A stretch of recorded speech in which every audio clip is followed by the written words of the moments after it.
नमस्कार मेरे दोस्तों, क्या आप एक सरकारी पेंशन भोगी हैं या आपका कोई परिवार का सदस्य पेंशन ले रहा है? अगर हाँ तो यह वीडियो आपके लिए बेहद ही इंपॉर्टेंट है। आज हम बात करेंगे 8वें सेंट्रल पे कमीशन और पेंशन भोगियों के अधिकारों के बारे में। तो मेरे दोस्तों, हर कुछ साल बाद सरकार सरकारी कर्मचारियों के वेतन को बढ़ाया करती है। इसे कहते हैं सेंट्रल पे कमीशन या सीपीसी कहा करते हैं। अब तक 7 बार यह किया जा चुका है। 6वें सीपीसी 2006 में आया, 7वां सीपीसी 2016 में आया और अब 2025-26 में ये आने वाला है 8th सेंट्रल पे कमीशन।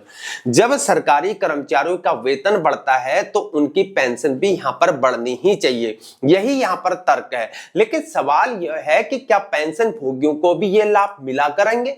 देखिए मेरे दोस्तों, यह एक बहुत ही गंभीर यहाँ पर समस्या है। पहली बात तो जब सरकारी कर्मचारी की नियुक्ति होती है तो उसे क्या कहा जाता है? यही कि तुम्हें कम वेतन मिलेगा लेकिन रिटायरमेंट के बाद पेंशन जरूर मिला करेगी। अब इसका मतलब है कि पेंशन एक अस्थगित वेतन है, यह कर्मचारी के सेवा अनुबंध का एक हिस्सा है। और दूसरी बात, अगर 6वीं सीपीसी में पेंशन बढ़ाया गया तो 7वें सीपीसी में भी इसको बढ़ाया गया, तो 8वीं सीपीसी में क्यों नहीं बढ़ाया जा रहा भाई? यह असमानता आखिर क्यों? तीसरी बात, पेंशन भोगी कौन होते हैं? ये है हमारे देश के सेवानिवृत्त कर्मचारी, शिक्षक हो गए, डॉक्टर हो गए, इंजीनियर हो गए, रेलवे कर्मचारी हो गए, डिफेंस पर्सन हो गए, पुलिस वाले हो गए। ये सब लोग 20 से 30 साल तक सेवा देते हैं और फिर पेंशन पर यहाँ पर डिपेंड रहते हैं। चौथी बात यह है कि महंगाई यहाँ पर बढ़ रही है, दवाइयों की कीमत बढ़ गई है, खाने पीने का खर्च बढ़ गया है, इलाज का खर्च बढ़ गया है, स्कूल की फीस बढ़ गई है, पेंशन पर्याप्त नहीं रह गया है। ऐसे में पेंशन में बढ़ोतरी जरूरी है। अब देखते हैं कि पिछले पे कमीशन में आखिर क्या हुआ था। जहां 6वें सीपीसी 2006 में इसमें पेंशन को सुधारा गया, पारिवारिक पेंशन को बढ़ाया गया। 7वें सीपीसी 2016 में इसमें 2016 से पहले रिटायर हुए लोगों को भी समानता दी गई। कहा यह गया चाहे आप 2000 में रिटायर हुए हो या 2010 में हुए हो, सबको समान लाभ मिल पाएंगे। तो 8वें सीपीसी में क्यों नहीं है भाई? यही यहां पर मुद्दा है। 8वें सीपीसी के बारे में अभी भी स्पष्ट नहीं कहा गया है कि पेंशन भोगियों को आखिर क्या मिलेगा। Railway senior citizen welfare society जो 1991 से पेंशन भोगियों के लिए काम कर रहा है, उन्होंने भारत के फाइनेंस मिनिस्टर को एक ऑफिशियल लेटर भेजा गया है। इसमें वे ये कह रहे हैं कि जहां उन्होंने ये पहली मांग रखी है कि पेंशन भोगियों को 8th सीपीसी के लाभ यहां पर स्पष्ट रूप से दिए जाए। दूसरी मांग है कि सरकारी कर्मचारियों को जो भी बढ़ोतरी का फार्मूला दिया गया है वही पेंशन भोगियों को भी दिया जाए। मतलब अगर कर्मचारी को 3 गुना बढ़ोतरी मिलती है तो पेंशन भोगी को भी यहां पर 3 गुना ही मिलना चाहिए।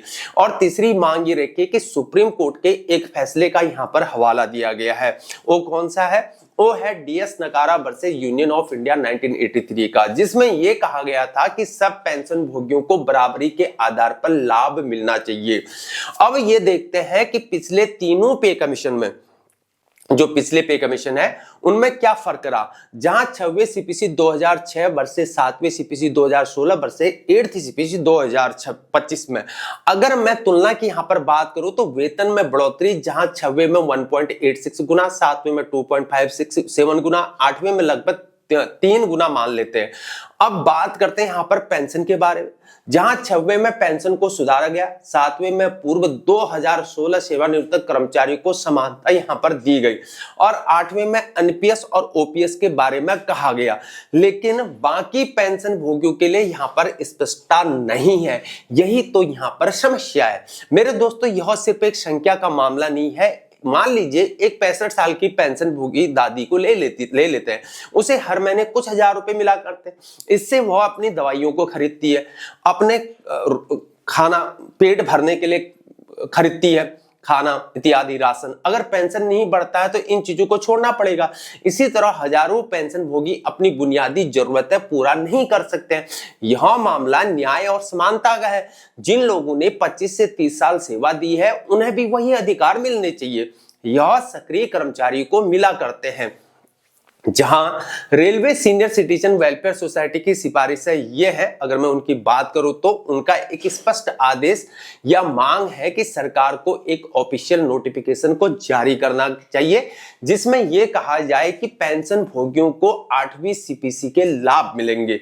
नंबर दूसरा, एक जैसा फॉर्मूला हो जहां सरकारी कर्मचारी को जो फिटमेंट फैक्टर दिया गया है वही पेंशन भोगियों को भी दिया जाए और कोई यहां पर भेदभाव ना हो, चाहे आप 2000 में रिटायर हुए हो या 2015 में हुए हो, सबको बराबरी से लाभ मिले या 2025 में हुए हो और इसमें जल्दी फैसला हो और कोई भी यहां पर देरी ना हो।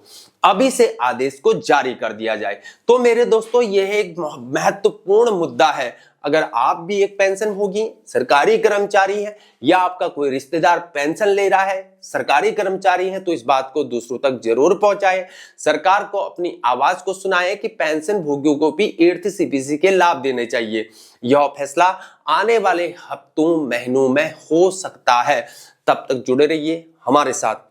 मेरे दोस्तों, अगर आपको यह जानकारी उपयोगी लगी तो हमारे चैनल को जरूर सब्सक्राइब करें, वीडियो को लाइक करें, शेयर करें और अपने कमेंट्स में बताइए कि आप इस मामले को कैसे देखते हैं।